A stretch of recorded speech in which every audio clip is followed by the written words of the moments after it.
அவன் எப்போது தனிமையில் இருப்பானோ அப்போது அந்த அமலை மற்றவர்களுக்கு முன்னால் தடுத்த காரியத்தை வெறுத்த விடயத்தை செய்துவான். இதுவும் முகஸ்துதியில் சம்பந்தப்பட்ட ஒன்று. அதே போன்று கணித்துக்குரிய மேலானவர்களே, நான் செய்கின்ற அமலை மற்றவர்கள் தெரிந்து கொண்டார்கள், நான் செய்கின்ற இந்த அமல் மற்றவர்களுக்கு தெரியும் என்று விளங்கிவிட்டால் அந்த வணக்க வழிபாட்டில் பேணுதல் காட்டுபவனாக அழகாக செய்யக்கூடிய ஒருவனாக ஆகுவான். ஆனால் உண்மையில் உள்ளத்தில் அல்லாஹுக்கு பயந்து அல்லாஹ்வுடைய ரஹ்மத் எனக்கு கிடைக்க வேண்டும், மக்ஃபிரத் கிடைக்க வேண்டும் என்ற உண்மையான நோக்கம் இருக்க மாட்டார். அலி ரலியல்லாஹு அன்ஹு சொன்னார்கள், முகஸ்துதிக்காரர்களுடைய அடையாளங்கள் இருக்கின்றன. அதில் முதலாவது அடையாளம் யக்ஸலு இதா கான வஹ்தா, அவன் தனியே இருந்தால் சோம்புறப்படுவான். 100 பேருக்கு முன்னால் இருந்தால் அந்த வணக்க வழிபாட்டை அழகாக செய்வான். அந்த 99 நபர்கள் இல்லாவிட்டால் அவன் மட்டும் தனிமையாக இருந்தால் அவசரமாக சோம்பல் மிக்க ஒருவனாக அதில் கவனம் செலுத்துவான், சோம்பரப்படுவான். எல்லா மக்களும் கூடியிருந்தால் உற்சாகமாக செய்வான். அதே போன்று அந்த அமலை புகழ்ந்தால், நீங்க நல்ல ஒரு தொழுகையாளி, நீங்க நல்ல ஒரு சதகாதாரி, நீங்க நல்ல ஒரு அமல் நல்ல ஒரு மனிதராக இருக்கிறீங்க என்று அடுத்த மக்கள் புகழ்ந்தால் அதில் கூடுதலான கவனம் செலுத்துவான், அதிகப்படியாக செய்வான். அதே நேரத்தில் மக்கள் அந்த விடயத்தை இகழ்ந்தால் அந்த அமலை அவன் செய்ய மாட்டான், குறைத்து விடுவான். உதாரணத்திற்கு ஒரு மனிதன் ஒரு நன்கொடையை கொடுக்கிறார். அந்த நன்கொடையை கொடுக்கும் போது அந்த மனிதன் புகழப்படுகின்ற நேரத்திலே அதிகமாக ரூபாக்களை எடுத்து செலவழிக்கக்கூடிய ஒரு மனிதனாக மாறுகிறான். அதே நேரத்தில் ஏதோ ஒரு சந்தர்ப்பத்தில் அந்த கொடுத்த மனிதன் அவனை பழிக்கும் போது, ஏதாவது ஒரு பிரச்சனை வந்துவிடும் போது அந்த மனிதனுக்கு கொடுக்கின்ற அளவை அவன் குறைத்து விடுகிறான். எனவே கண்ணியத்துக்குரிய மேலானவர்களே, அலிரலியல்லாஹு சொன்ன இந்த அடையாளம் முக்கியமான பிரதான அடையாளமாகும். அதே போன்று முகஸ்துதிக்காக வேண்டிய அமல் செய்வது இது ஒரு முஸ்லிமுடைய பண்பு கிடையாது. மாற்றமாக முனாஃபிகீன்களுடைய நயவஞ்சர்களுடைய ஒரு பண்பும் கூட. இதா காமு இலா ஸலாத்தி காமு குஸாலா, தொழுகைக்கு நின்று விட்டால் அவர்கள் சோம்பேறித்தனமாக நிற்பார்கள், ஏனோ தானோ என்று நின்று சொல்லுவார்கள். நோக்கம் என்ன? மக்களுக்கு முன்னால் நான் ஒரு முஃமின் என்று காட்ட வேண்டும்.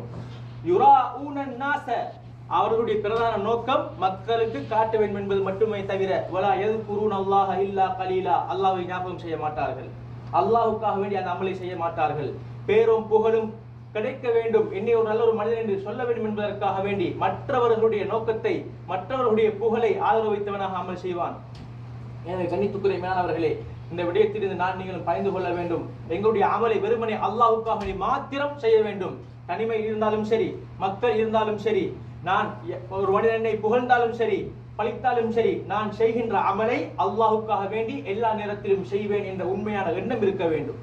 நாளை மறுமை நாளில் அல்லாஹ் சுப்ஹானஹு வ தஆலா எங்களை பார்வைக்கு பார்க்கும் பொழுது முக்கியமான 3 மனிதர்கள், பெரும் பெரும் அமல்களை செய்தவர்கள், அல்லாஹ் அவர்களை கொண்டுதான் மறுமை நாளில் வேதனையே ஆரம்பிப்பான். முதலாவது ஒரு ஆலிம், இரண்டாவது ஒரு அல்லாஹ் தன்னுடைய பாதையில் வீரமரணம் அடைந்த ஒரு முஜாஹித், மூன்றாவது கணித்துக்குரிய பெரிய ஒரு பணக்காரன். இந்த 3 பேரையும் கொண்டுதான் நாளைக்கு அல்லாஹ் தஆலா நரகத்துடைய வேதனையை ஸ்டார்ட் பண்ணுவான். ஏன் அவ்வளவு பாரதூரம் இருக்கிறது இந்த அடுத்தவர்களுக்காக வேண்டி காட்டுகின்ற விடயத்திலே. ஒரு ஆலிம் என்னை ஒரு நல்ல ஒரு ஆலிம் என்று சொல்ல வேண்டும், என்னை நல்ல ஒரு பேச்சாளர் என்று சொல்ல வேண்டும் என்கிற ஒரே ஒரு நோக்கம் இருக்குமாக இருந்தால் அந்த அமல் ஏற்றுக்கொள்ளப்பட மாட்டாது. அவர் எவ்வளவு பெரிய ஒரு ஆலிமாக இருந்தாலும் சரி. வீரமரணம் அடைந்தவர் வெறுமனே இவர் என்னை மக்கள் வீரமரணம் அடைந்தவர் என்று சொல்ல வேண்டும் என்கிற ஒரே ஒரு நோக்கத்துக்காக வீரமரணம் அடைந்தவர் அல்லாஹ்வும் ஏற்றுக்கொள்ள மாட்டான். ஒரு பெரிய ஒரு பணக்காரர் தான தர்மங்களை அள்ளி அள்ளி வழங்கியவர், நோக்கம் என்ன? மக்கள் என்னை ஒரு பெரிய ஒரு பணக்காரன், கொடை வள்ளல் என்று சொல்ல வேண்டும் என்கிற நோக்கத்துக்காக வேண்டி.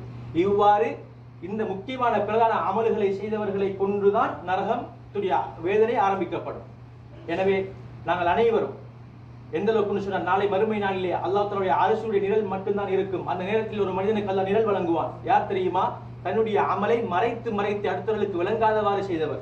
அதனை அல்லாஹ் அழகான முறைக்கு சொல்கிறான், வரஜுலுன் தஸத்தக பிஸதகத்தின் ஃபஅஃபாஹா ஹத்தா லா தஅலம ஷிமாலுஹு மா துன்ஃபிகு யமீனுஹு, அவருடைய வலது கரம் கொடுத்த அளவு எவ்வளவு என்று அவருடைய இடது கரத்துக்கு தெரியாது. அல்லாஹ் எவ்வளவு சொல்கிறான்? தன்னுடைய வலது கரம் கொடுத்த ரூபாயுடைய எண்ணிக்கை இந்த இடது கரத்துக்கு தெரியாது. அவ்வாறு மறைத்து அமல்களை செய்தவர்களுக்கு அல்லாஹ் தஆலா அரசுடைய நிழலை கொடுக்கிறான்.